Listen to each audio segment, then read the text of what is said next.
মুখ খুললেন হরিহরপাড়া তৃণমূল বিধায়ক নিয়ামত শেখ। এদিন তিনি সাংবাদিক বৈঠকে বলেন, বিধানসভা নির্বাচনে মুর্শিদাবাদ জেলায় তৃণমূলের বিপর্যয়ের মূল কারণ গোষ্ঠীদ্বন্দ্ব। দলের মধ্যে বিভেদ সৃষ্টি করার জন্য দায়ী করলেন সাংসদ আবু তাহের খানকে। এছাড়া হুমায়ুন কবির দলে ষড়যন্ত্রের শিকার হয়েছে, সে কারণেই দল থেকে বেরিয়ে শক্ত ঘাঁটি তৈরি করে ফেলল হুমায়ুন। মানসিক স্বাস্থ্যের জন্য সবার আগে যে নামটি মনে ভেসে ওঠে, সুস্থ মনের ঠিকানা মনোবীক্ষণ। যোগাযোগ নাম্বার 7477799513। তারা কোন দিকে কী সিদ্ধান্ত নিচ্ছে সেটাও আমাদের বলার এখন আমাদের পক্ষে সম্ভব নয়। কারণ হচ্ছে যে ভোটটা যেভাবে হয়ে গেছে, আর সেই ভোটের ব্যাখ্যা আমরা স্কুটনি করে আমার কিছু বলতে পারছি না। একটা বিরোধী হয়েছে, সেটা অস্বীকার করা যাবে না। তবে মুর্শিদাবাদ জেলায় বিশেষ করে গোষ্ঠীর দ্বন্দ্বটাই মেন আমি মনে করি। আর এই ব্যক্তিগুলোর জন্য যা তাহের 1 নম্বর আসামি, আমাদের সভাপতি সে 1 নম্বর আসামি।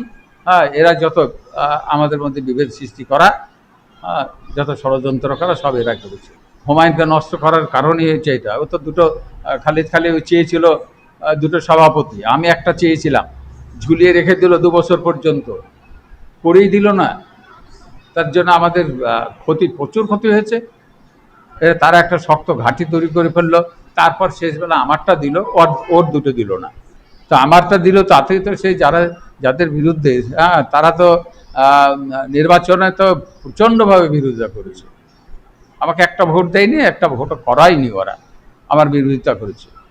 তো তবুও আমি তাদের বিরোধিতা সত্ত্বেও আমাকে মানুষের দোয়া আশীর্বাদে ইনশাল্লাহ আমাকে জিতিয়েছে। তার জন্য আমি হরিহরপাড়া কেন্দ্রের মানুষকে আমি ধন্যবাদ জানাচ্ছি। শোনেন, আমি তো বারবার বলেছি যে গোষ্ঠীদ্বন্দ্বতেই এই হুমায়ুন আজকে যে বিরোধী গেছে, তো হুমায়ুনকে বিরোধী করার জন্য এই যারা এখানকার দায়িত্ব ছিল তারাই তো তার বিরুদ্ধে বলে তাকে অপসারণ করিয়েছে।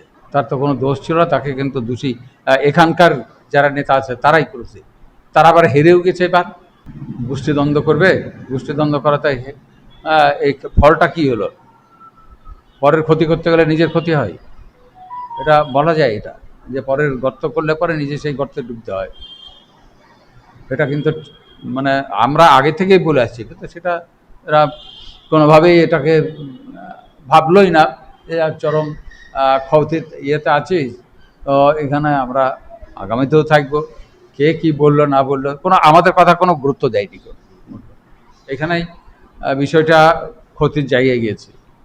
হুমায়ুনকে এখানে মঞ্চে ডাকছে, আবার তাকে সাসপেন্ডও করাচ্ছে, আমাদেরকে পাঠিয়েছে। আমি জানতাম না যে সাসপেন্ড কী ব্যাপার। ওখানে গিয়ে যখন বলছে তখন আমি জানতে পারলাম। আমাদের জেলায় যেমন আমি প্রথম থেকে আমি বলে এসেছি, এখানে একটা চরমভাবে একটা গোষ্ঠী দ্বন্দ্ব তৈরি হয়েছে। তাদের নামও আমি করেছিলাম, ঠিক আছে। সেই গোষ্ঠীদ্বন্দ্ব ওপর লেভেলের থেকে কিন্তু গোষ্ঠীদ্বন্দ্বটা কোনো সময়তেই মিটালো না, রেখেই দিল। গোষ্ঠীদ্বন্দ্ব মনে হলো যে থাকলে দুই পক্ষ চাপে ভোট করবে। দুই পক্ষ চাপে ভোট করে, এর যুক্তিটাই শুধু আলাদা।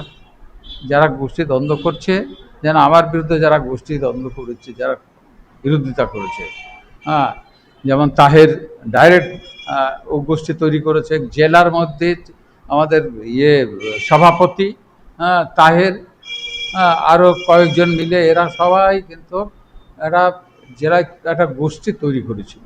সেই গোষ্ঠীর খেসারত আমাদেরকে দলকে দিতে হলো। B care institute of management and technology ভর্তি চলছে civil, mechanical, electrical, electronics and telecommunication engineering কোর্সে। শিক্ষাগত যোগ্যতা: প্রথম বর্ষে ভর্তির জন্য মাধ্যমিক পাস এবং দ্বিতীয় বর্ষে ভর্তির জন্য বিজ্ঞান বিভাগে উচ্চ মাধ্যমিক পাস অথবা উচ্চ মাধ্যমিক ভোকেশনাল পাস। খুবই অল্প খরচে পড়ার সুবর্ণ সুযোগের সাথে রয়েছে স্কলারশিপের ব্যবস্থাও। রয়েছে বাস পরিষেবা ও হোটেলে থাকার ব্যবস্থা। আইটিআই পাস ছাত্রছাত্রীদের দ্বিতীয় বর্ষে সরাসরি ভর্তি চলছে। মেধাবী ও আর্থিক দিক দিয়ে পিছিয়ে পড়া ছাত্রছাত্রীদের জন্য রয়েছে 20% বিশেষ ছাড়। ঠিকানা NH 34 এর কাছে, কানফালা, নবগ্রাম, মুর্শিদাবাদ।